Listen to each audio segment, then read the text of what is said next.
In the House, it's the Speaker of the House, Jason White. Good morning, sir. How are you? I'm good, Paul Gallo. How are you doing this Boy, morning? what a session, man. You guys have been busy. Since you've been there a while, is the 4 months causing physical therapy or mental therapy for anybody in there? Probably some of both and some other therapy, too. You heard... But they have not passed. They have not passed Sunday sales of alcohol yet on the other end of the building. Ooh, that's a good reason to do that, though. But nobody's going to complain on that one. The alcohol part of it is probably some of the most interesting that we've had. And Daniel Sparks' bill, as you just heard, $27.99, and he did get kind of washed into the PERS argument. It's easy to do these days. Any comment on that bill, if you're familiar with it? I'm familiar with it. No, I believe it's in our Government Affairs Committee with Chairman Zuber, and he's looking close at it. I know he's got a committee meeting this afternoon. Deadline for Senate bills to get out of the House committees is tomorrow. Today. So it has to outlive today. Then that's correct. It'll have to get out of committee today, and I anticipate that it will. I don't know. Tell me quickly, because what problems that exist and I'm just guessing this one. Sometimes we have a governor who lets these things go on and on and on, and the job is open for a long time. That's correct. I think most people would like to see that filled a little bit faster. That's correct, and it's not just the governor. There are other, the lieutenant governor makes appointments. The speaker makes appointments. There are lots of. I think there was a real look and a real need to try to bring some uniformity around the way that takes place. And hey, Daniel Sparks is one of the most well thought of members of the legislature, and so when he takes this much time to dig into a bill and that sort of thing. Absolutely. That's why it kind of caught me off guard a little bit. Because people kind of sit up and take notice. If Daniel's that interested in it, there must be something to it. And so we're going to take a long, hard look at it. But to explain any concerns from people, it has nothing to do with Piers. Piers is on there. I think he gave us the line and everything else. Not Piers, but PERS. But no, it has nothing. It has nothing to do with PERS. Section 7917, line 120, I think is what he said. So there you are. That's correct. Back over in the House of Representatives is not like you guys. What's facing the deadline today? The major things facing the deadline today. Let's talk Medicaid. Not much facing a major deadline in the House. In the House, as far as Senate bills, we've moved lots of Senate bills. I think we already have about 55 or 60 Senate bills on our calendar that have made it out of committee and are actually already on the House calendar for floor action probably later this week or next week. So, because that'll be the next deadline after today is you'll have till next Thursday, about 10 days to actually get them passed off the floor. So anyway, nothing particularly. I think most chairmen have moved most of the things that they're going to move. I think you will see Judd A. move on some form of the SAFER Act or Women's Bill of Rights. We're trying to get some reform there and put some protections in place in the definitions for men and women. So I think you'll see that bill move today. I know Judd A. meets today, and I'm not sure what other heavy bills are out there. If you go by on the website, the Mississippi Legislative Session, bills that are not dead, you can thumb through those things, and some really interesting ones. Wildlife, HB 43, wildlife provide the state has a duty to protect and sustain public benefit. That's not one of them. Physical therapists. Seems like we're doing some changes as far as physical therapists. There are a couple of bills there that we've been talking about for a long time. Well, I believe those bills are the ones that allow you to see a therapist without a doctor's. Yes. In other words, if you've been to a doctor and you already know what your deal is, you can go back and see your therapist without further seeing the doctor, so to speak. No referral needed. No referral needed, basically. That's correct. Do you think it's a possibility of getting out early? Because what have we got, 4 more weeks or 3.5 weeks? I think that seems to be everybody's desire and hope. But, the longer the Senate refuses to seriously consider our education rewrite formula, the longer we'll probably be there. And so you'll probably see us get hung on that one because that is a strong vote. You're talking about 95 votes, bipartisan vote in the House to rewrite MAEP into the Inspire formula. And so that's probably a hill we're going to be willing to die on. So we'll see where it goes. What's the process on this one? And again, Speaker of the House, Jason White is with us. What's the process on this one as far as those two? First of all, take us through that Medicaid, because we're a part on the Medicaid and we're a part on aforementioned one. All right, Medicaid, you asked about it first. Yes. Of course, we passed our bill, and they have it down in the Senate, and they took our Medicaid bill. Mm-hmm. They didn't they didn't bring out a Senate bill, if you will. They took our Medicaid, our House bill, and did a strike all and put their language in it last week that they passed, that, with much fanfare and all of that. So there's only one vehicle, and it's that one. And they have sent it. It is coming back to us now. So we will get our House bill back for concurrence or conference.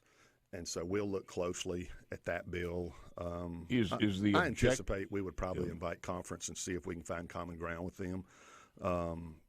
Look, a lot of people, the press tried to get me to talk bad about the Senate's Medicaid bill last week because it didn't go as far as the House bill.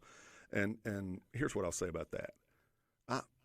Look, those guys and girls down there came out with a product that they think is good. I'm not throwing shade on that. I'm glad that a 2/3 majority of the Senate finally recognizes and is willing to talk about the coverage gap we have in Mississippi for low-income workers. And I see that incredibly positive after we've been unwilling to even have a conversation about it for 12 years. We're at least talking about it, acknowledging it, and usually once well-intentioned and informed legislators start talking about an issue, we usually get to the right spot. Will we get there this year? I don't know.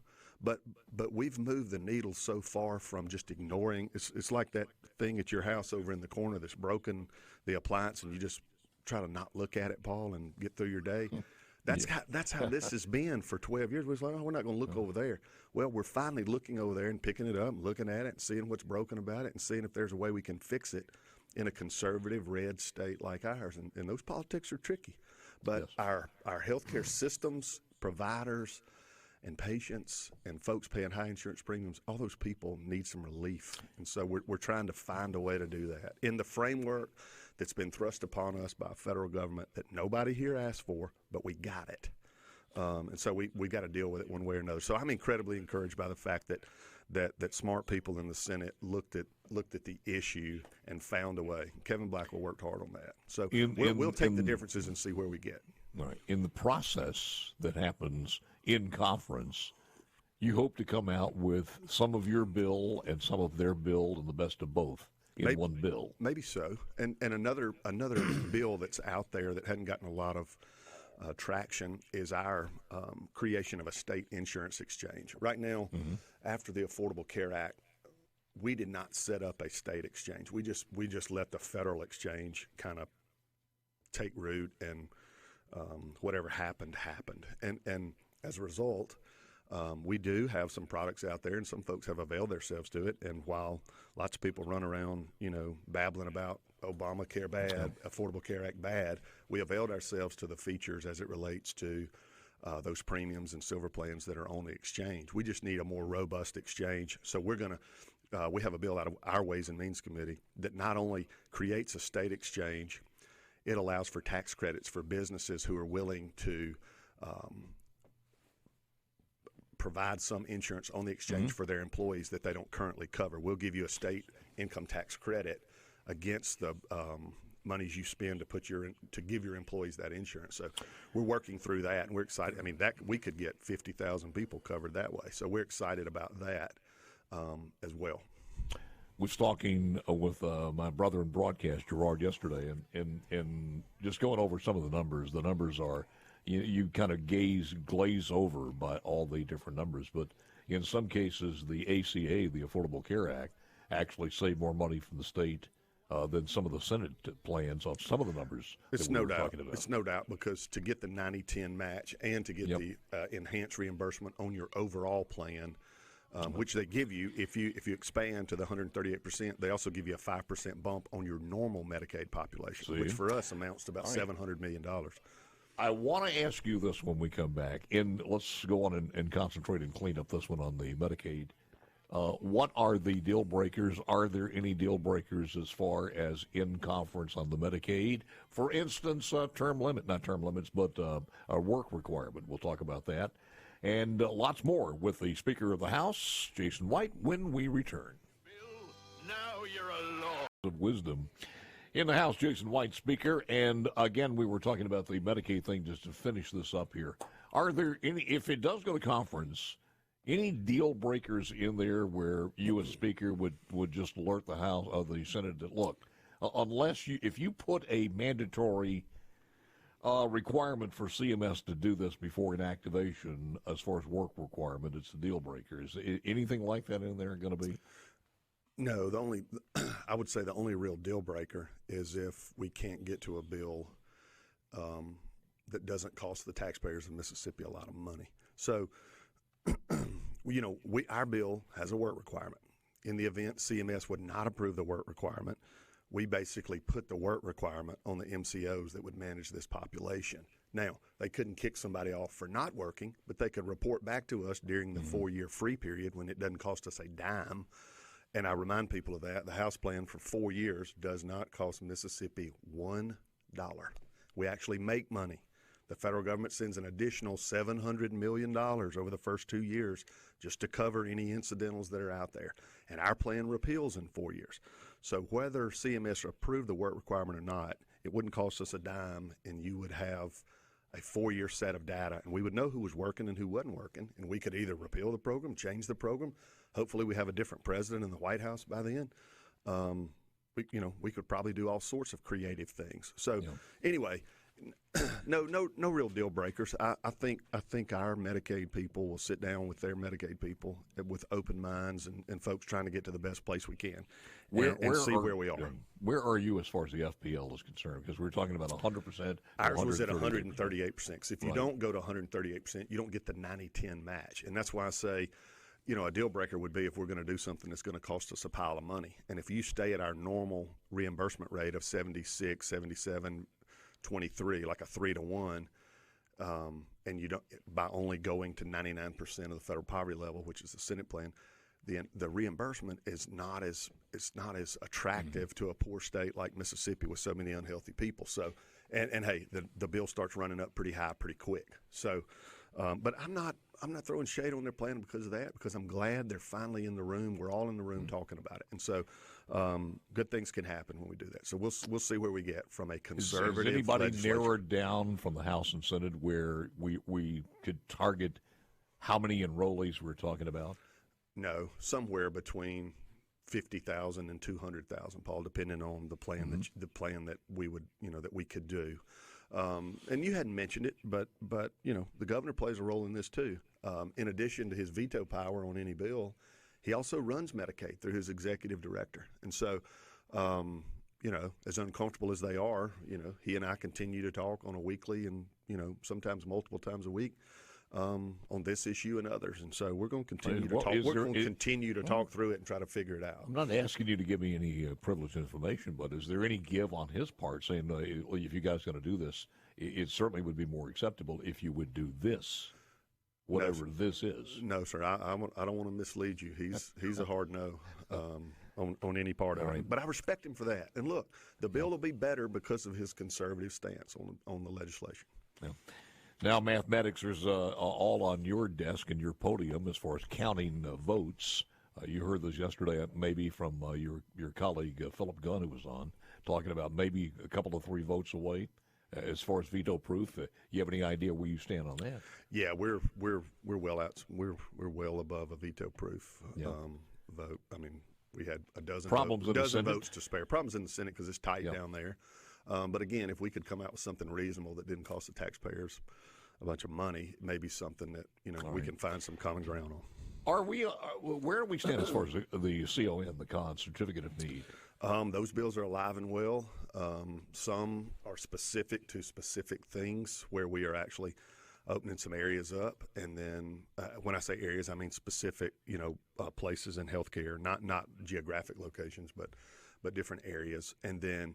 And don't hold me to those because those are and then we have a bill, Paul, that has every code section for CON that is alive and well. So wow. the ground is fertile. Yeah, we're going to have a bill on CON reform this session. Now, from your Ways and Means Chairman Trey Lamar, who was on with me recently, is there talk about, or has there been a bill that will be dropped that will address personal income tax reduction? Yes, sir. Chairman Lamar's dropped a couple of bills.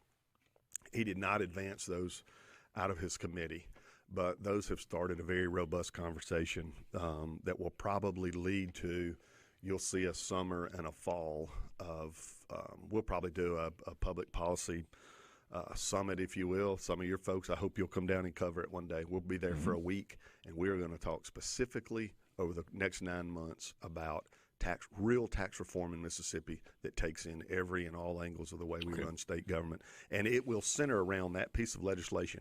When we go to the next break, I'm gonna send you that bill number, and I got the bill number. I read over it. I saw the bullet points on it. It has lots of features to it where we're talking grocery tax reduction too. Yes, sir. Cutting it in half and buying down the state income tax over about a dozen years till we get it to zero. We would allow local governments to increase their local sales tax because we would eliminate the diversion that's going to cities the way we do it now, which is, most states, they just collect their state sales tax and cities collect theirs. Yeah. What we do is collect the whole 7 and divert basically about 1.5 cents back to them. We would do away with that. The state would. We might even lower ours to 6 overall, but we would give cities the opportunity to have their local tax at about 1.5 cents, maybe a little more, as they deal with things like PERS that you hadn't asked about. So, any deal breakers, and I'm pushing you here because we're going to run out of time, and I don't want to do that. But any deal breakers as far as the Inspire versus the MAEP? We're not going to continue. A lot of that. We're not going to put any more money in MAEP formula from the House. So, I've already informed the Lieutenant Governor of that. Now, whether he shared that with his senators, I don't know. I've been told to talk directly to him, so that's what I've done. My chairman's talked directly to the Senate Education Chairman, Dennis DeBar, who's well thought of on our end. He got his training in the House. He's a former House member before he went to the Senate, so he knows how we do things down there. But yeah, it's not necessarily a deal breaker for us. We're just not going to put any more money in MAEP. Right, so the way it stands is and I guess it would be the next fiscal year, should it pass? Yeah, it would start. Yeah, Okay. July 1st. We would be this fall. How much money would Inspire infuse into the school systems? The overall budget this year, I believe the formula would call for a little over $3 billion. It'd be the largest investment in K-12 education in Mississippi's history. But but here's the thing: it would be distributed in an equitable and transparent way based on students and not on teacher units or historic funding or school districts or any of that other stuff. It'd be based on actual students. Does the way that the Senate reconstituted the MAEP, just remodeled it in certain segments, do they do the same thing? They do not. They do not. They continue to prop up what I called a non-equitable formula with absolutely no transparency. That's only been funded twice in 25 30 years. Here's a number I was looking for. If Inspire doesn't pass, some of the schools, certainly the ones that need it the most, will not get that increase. It'll not be fully funded. They will not. And anybody who says they're an education advocate and talks down on the Inspire funding formula is just talking out of both sides of their mouth. Now, I've told you this before on air. We Republicans have earned over the years. We're always the big bad guys who say no, especially to spending, and so we've probably earned some of the moniker that we get about we hadn't funded education at the levels we should have. I would just remind people that Democrats hadn't either. When they were in control, they didn't fund their own formula that they came up with ever, except twice. So we're a long ways, and that noose can go around a bunch of folks' necks when it comes to fully funding education. What I'm telling you is the House finally has come up with a plan that is equitable, fair, transparent, and if folks sit down and look at it, they start nodding their head going, this makes sense, and this is something we can do. And I'm just telling you, it's the direction of the House, and we're not going to continue to throw money into a hole at MAEP. We've had so many changes, and they've been good changes as far as education is concerned. Absolutely. I'm a little surprised at the willingness, because it's one of the areas in Mississippi we don't do good with change. We don't take change that much. But moving this calendar, the school calendar, around to a 12-month calendar, a lot of schools have gone for that, and it was quite interesting. Final segment's coming up in a moment or two with Jason White, Speaker of the House. I can say that about the MAEP. It looks like MAEP and it sounds like MAEP. It's a duck. To me, it's only. Let me see how I can put this. It's just weird that the Senate, in a Republican majority, would want to keep something that has the same image as Obamacare. To be honest with you, and I just it puzzles me. HB 302. I want to ask you about that one. Mississippi Intercollegiate Athletic Compensation Rights Act. It's still alive. I thought that would die, but it has been referred to universities and colleges. Is this the NIL deal? Yes. There's a House bill and a Senate bill. I believe we sent one to them, and they've sent one to us. And you'll see one of those.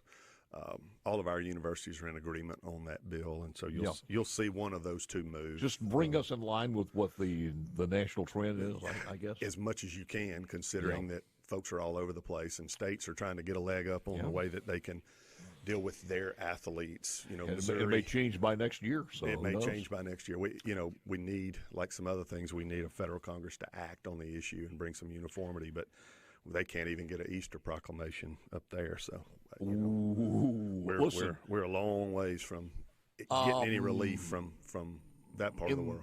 The alluded to bill on alcohol, there's HB 328 alcoholic beverages, increase the number of package retailers permits person may own. And then there's HB 329 alcoholic beverages, authorize local authorities of wet jurisdiction. And I thought the bill that would allow you to order wines that are not here was still alive. It is still alive. We passed it, and it's gone to the Senate. That's you speaking of direct shipment. Yeah, we're trying to finally move into the 21st century. So all of those are still alive. They're still alive, but they're not. They're not just running around real vibrant down there on the other end. We wish they would. We wish they would get a little life. The squatted vehicles. Anybody got a problem with that one in the Senate? Paul, I got a good story about squatted vehicles. I have a cousin who's been successful. He's in Tennessee, but he owns a lot of real estate in the South. And just out of the blue one day, he sent me a text and said, "Man, I hope y'all crack down on those squatters." And I said, "Don't worry, we've already passed a bill. It's going to the Senate." My buddy Fred Shanks had the bill. And he's like, "Oh, that's awesome." Well, he texts later on. He's like, "I can't find the bill." And I said, "I'm telling you, we passed it, dude." Well, he was talking about squatters in houses, in his rental houses. He wasn't talking about. He's like, "What are you talking about?" So I sent him a picture of a squatted truck, and then he got it. And he said, "Only in Mississippi." So.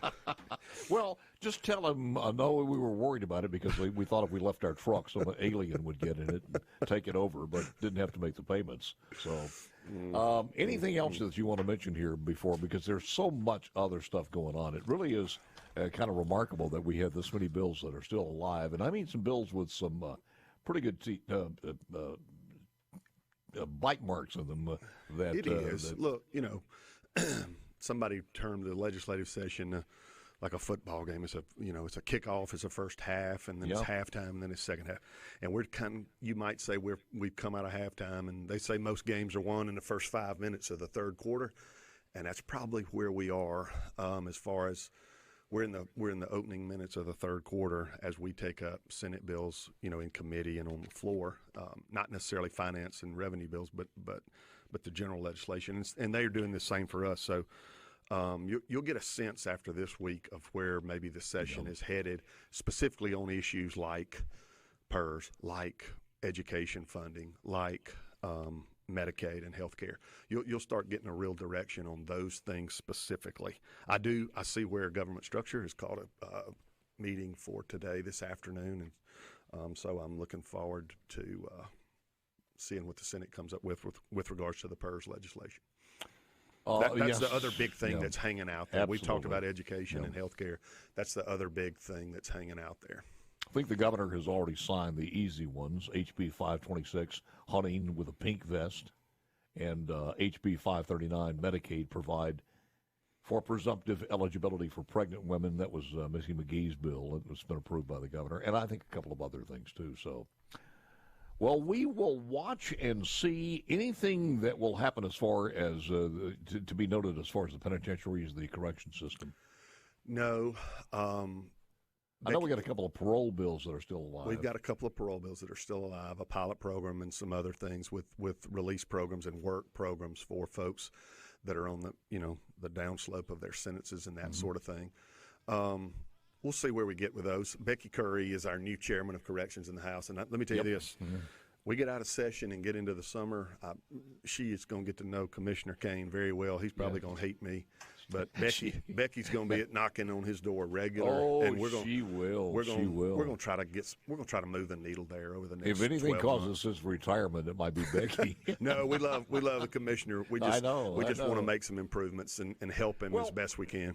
She was on the air with us, and she mentioned, she says, she's going to be doing a lot of traveling during the summer. Unfortunately, it's going to be to correction centers. So look out for that. Man, thank you so very much. I appreciate you coming in. Thank you, always. Paul. Enjoyed it, as Speaker always. of the House.